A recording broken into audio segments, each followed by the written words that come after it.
Merci, Monsieur le Président, Monsieur le Ministre et mes chers collègues. La crise sanitaire, nous le savons tous, bat son plein. Et pourtant, 8 millions de nos concitoyens continuent encore d'être ponctionnés de frais bancaires au moindre découvert, de plus en plus fréquents, on le comprendra vu le contexte.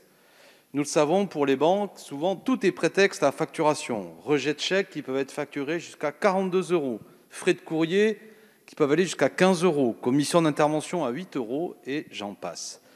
Et pourtant, cette mécanique appauvrissante persiste malgré vos déclarations. En mai 2020, vous avez refusé notre proposition d'annuler ces frais pendant la période de la crise sanitaire. Un mois plus tard, vous avez également refusé une proposition de loi que je portais visant à plafonner l'ensemble de ces frais, malgré le soutien, je le souligne, de 6 groupes parlementaires. Pour moi, je tiens à le réaffirmer, rien ne justifie, en particulier dans la période, ce que je qualifie d'un impôt privé. Le 4 février dernier, l'émission Cash Investigation a consacré un reportage, preuve à l'appui, sur ce phénomène inacceptable. À cette occasion, vous avez rappelé vos priorités et je vous cite, Monsieur le Ministre, vous dites « Ma responsabilité en tant que ministre des Finances est de faire attention à ce que les banques restent rentables ».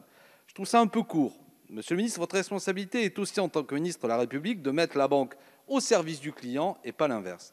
Chaque fois que le sujet est évoqué, vos arguments sont les mêmes. Vous félicitez de l'offre client fragile, mais sa progression ne masque pas l'aspect difficile. Vous dites que c'est un bon début lorsque l'urgence plonge des millions de nos concitoyens dans la précarité. Certaines banques considèrent qu'à partir de 1 900 € de revenus, l'offre client fragile est nulle et non avenue. Qu'en pensez-vous? Répondre comme vous avez l'habitude de le faire en évoquant les 360 000 emplois de ce secteur est un chantage qui masque selon nous une faute d'analyse. Au deuxième trimestre 2020, par exemple, BNP Paribas a engrangé 2 milliards € de bénéfices et pourtant maintient ses 500 suppressions d'emplois en 2022. Voilà, les frais bancaires rapportent 6,5 millions d'euros. Ne pensez-vous pas, Monsieur le Ministre, merci le Président, qu'il est temps de plafonner les frais bancaires? Merci de votre attention. Merci à vous, Monsieur Corbière. Monsieur le Ministre, vous avez la parole.